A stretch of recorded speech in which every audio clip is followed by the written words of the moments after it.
একদল অতিরিক্ত বাড়াবাড়ি, একটা অতিরিক্ত ছাড়াছাড়ি। বাড়াবাড়ি আর ছাড়াছাড়ি, একটা অতিরিক্ত বাড়াবাড়ি। সে একদম শবে বরাতকে মনে হয় লাইলাতুল কদরের উপরে নিয়ে যাচ্ছে। লাইলাতুল নিসফু মিনাশ শাবানকে কোনো কোনো ক্ষেত্রে বাড়াবাড়ি পন্থীরা একদম লাইলাতুল কদরের উপরে নিয়ে চলে যাচ্ছে। আর ছাড়াছাড়ি যারা, তারা বলছে এই রাত্রে কোনো কিছুই করা যাবে। দুইটাই চরমপন্থী, বুঝতে পারছেন না মনে কর। একদল এটাকে নিয়ে এত বেশি বাড়াবাড়ি করছে যে এটাকে একদম লাইলাতুল কদরের উপরে নিয়ে চলে যাচ্ছে। আর একদল দেখা যাচ্ছে এটাকে এমনভাবে পরিত্যাগ করছে না, এতে কিছুই করা যাবে না, কোনো ফজিলতি নাই। এখন আসলে মধ্যম পন্থা কি? মাঝখানে আমরা কি করব? তাও যাওয়ার দরকার আছে কি নাই?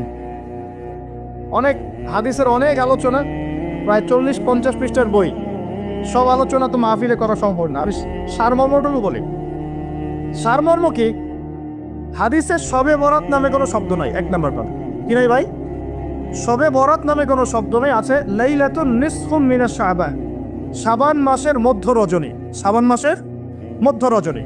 শাবান মাস কি? উত্তর, নবী সাল্লাল্লাহু আলাইহি ওয়াসাল্লাম রমজান মাসের পর যে মাসে রোজা রাখতে বেশি গুরুত্ব দিয়েছেন তার নাম শাবান। আমার সাথে বলেন, শাবান মাস কি? নবী সাল্লাল্লাহু আলাইহি ওয়াসাল্লাম রমজানের পরে যে মাসে রোজা রাখতে খুব বেশি গুরুত্ব দিয়েছেন তার নাম শাবান। আয়েশা রাদিয়াল্লাহু আনহা তিনি বলতেন যে শাবান মাস আসলে নবী সাল্লাল্লাহু আলাইহি ওয়াসাল্লাম এত বেশি বেশি রোজা রাখতেন যে মনে হতো তিনি রোজা ছাড়বেনই না, সারা মাস রেখে ফেলবেন না।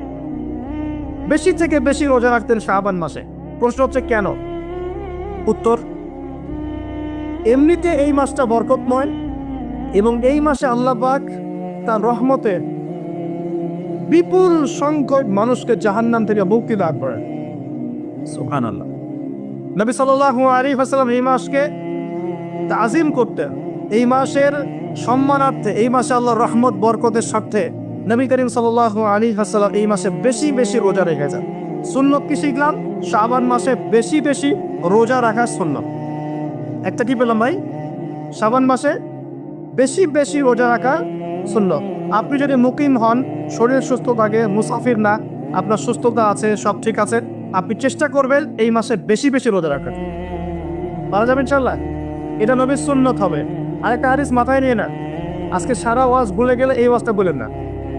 কি হাদিস? নবীজি বলছেন, তোমাদের সামনে, হে আমার সাহাবীরা, তোমাদের সামনে এমন একটা যুগ আসছে, ওই যুগে আমার সুন্নতকে ধরে রাখাটা হাতের মধ্যে আগুন ধরে রাখার মতো। আমি অনেকদিন এই লেকচারে এই আনসটা বলেছি। তোমাদের সামনে এমন একটা কঠিন যুগ আসছে, জামানা সবরিন, সবরের যুগ, কঠিন যুগ।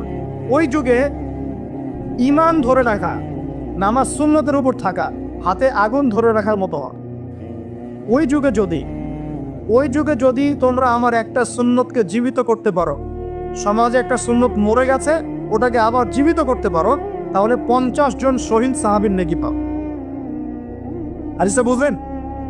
শুধু নেকি না, আপনি 50 জন শহীদ সাহাবীর নেকি পাবেন যখন চলমান সমাজে একটা সুন্নত মিটে গেছে, নাই, মানুষ আমল করছে না, কিন্তু আপনি সেটাকে জীবিত করলেন। পারা যাবে ইনশাল্লাহ।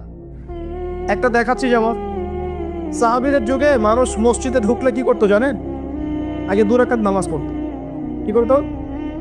মসজিদে ঢুকেই, ওযু অবস্থায় মসজিদে ঢুকেই তারা বসতেন না। আগে 2 রাকাত নামাজ পড়তেন, দুখুলুল মসজিদ বা তাহিয়াতুল মসজিদ, তারপরে বসতেন। আর নবীজি বলেছেন কিয়ামতের আগে আগে এই দুখুলুল মসজিদ, তাহিয়াতুল মসজিদ, এই নামাজটা উঠে যাবে। উড়ে যাচ্ছে না আস্তে আস্তে। মসজিদে ঢুকলে মানুষ ধাপ করে বসে পড়ে, তাই না? মানুষ ভুলেই গেছে এটা সুন্নত। এখন আপনি যদি এই সুন্নতটাকে আবার জীবিত করতে পারেন, ইনশাল্লাহ 50 জন শহীদ সাহাবীর নেকি পাবেন। সমাজে এখন দাড়ি শেভ করা ফ্যাশন হয়ে গেছে, বুঝছেন না? অনেকে শেভ না করলে চাকরি দেয় না। শেভ না করলে কি হয় না?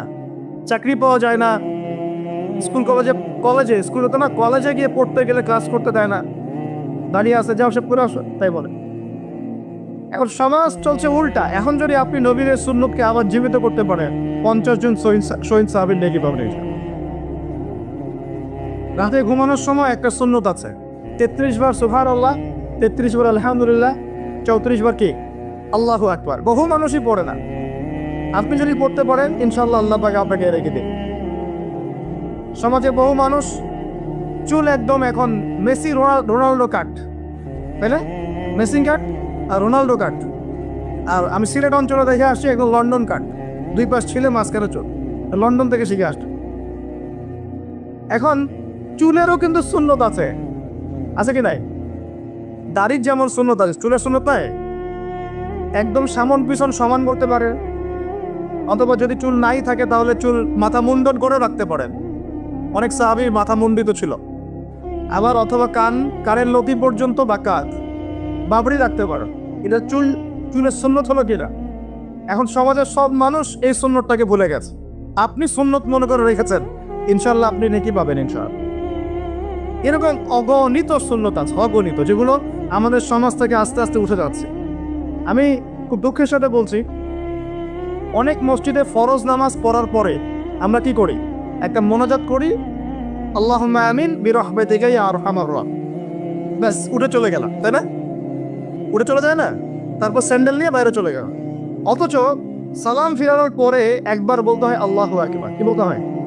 3 বার বলতে হয় আস্তাগফিরুল্লাহ আস্তাগফিরুল্লাহ আস্তাগফিরুল্লাহ, বলতে হয় আল্লাহুম্মা আনতাস সালাম ওয়া মিনকাস সালাম তাবারাকতা ইয়া যাল জালালি ওয়াল ইকরাম। একবার পড়তে হয় আয়াতুল কুরসি, 33 বার সুবহানাল্লাহ, 33 বার আলহামদুলিল্লাহ, 33 বার আল্লাহু আকবার, তারপর কালিমা শাহাদা। এরপর সূরা ফালাক একবার, সূরা নাস একবার, ইখলাস একবার। আরো তো অনেক দোয়া আছে, আল্লাহুম্মা লা মানি লিমা আ'তাইত ওয়া লা মু'তি লিমা মানা'ত ওয়া লা ইয়ানফা'ু যাল জাদ্দি মিনকাল জাদ। পড়তে হয় আল্লাহুম্মা ইন্নী আউযু বিকা মিনাল হাম্মি ওয়াল হাযান ওয়াল আজজি ওয়াল কাসালি ওয়াল বুখলি ওয়াল জুবন ওয়া দালা'id দাইল ওয়া গালাবাতির রিজাল। পড়তে হয় আল্লাহুম্মা আ'ইন্নী আলা যিকরিকা ওয়া শুকরিকা ওয়া হুসনি ইবাদাতিক। আরো অনেক দোয়া আছে। দেখেন তো, মোনাজাত করেন, আমি তো না করছি না, আমি তর্ক করতে আসি না এখানে, এটা নিয়ে আমি ঝগড়া করতে আসি। কিন্তু এই সুন্নতটা যে উঠে গেল, মোনাজাতটা করে যে মসজিদ থেকে বের হয়ে চলে গেলেন, এই সুন্নতটার উপর আমল কে করবে? সুন্নত উঠে গেল না?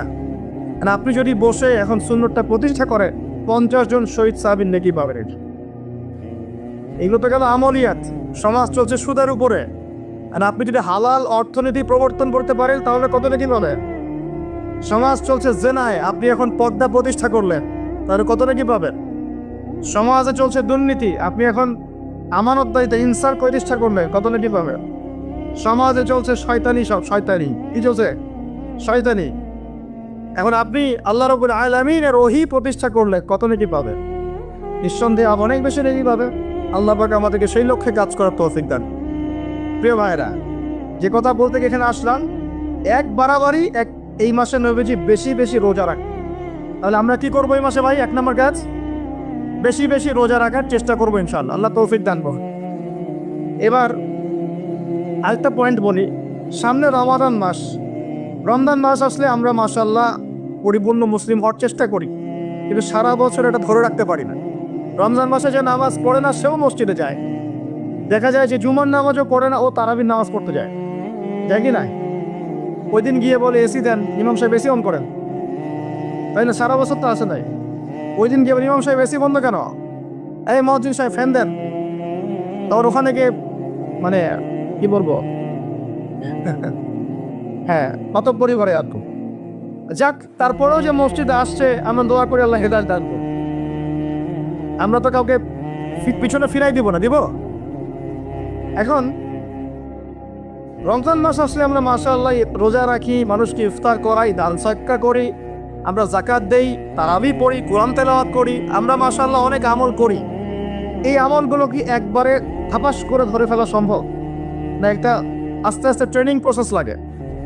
একটা ফ্যান চালু করলে ফ্যানটা কি শুরুতেই থাপাস করে ঘুরতে শুরু করবে, নাকি আস্তে স্লোলি সে মোমেন্টাম ধরবে? কোনটা? আস্তে আস্তে সে গতি পাবে না, ধীরে ধীরে গতি পাবে। ঠিক শাবান মাসে এত বেশি রোজা রাখা, ইবাদত করার অর্থ কি? যাতে রমজান মাসে আপনি পরিপূর্ণ ইবাদত করতে পারেন। বুঝতে পারছেন কথা? রমজানে গিয়ে তো শুরুতেই সব ইবাদত ধরে ফেলা সম্ভব হবে না। মনে করেন আগামীকাল পহেলা রমজান, আজকে থেকে আপনি সব ইবাদত একসাথে করতে পারবেন? তখন কি আপনি বেগ পেতে হবে। কিন্তু একটা মাস আগে থেকে যদি ট্রেনিং নেন, ইনশাআল্লাহ রমজান মাসে ইজি হয়ে যাবে। এটা একটা কারণ। নবী সাল্লাল্লাহু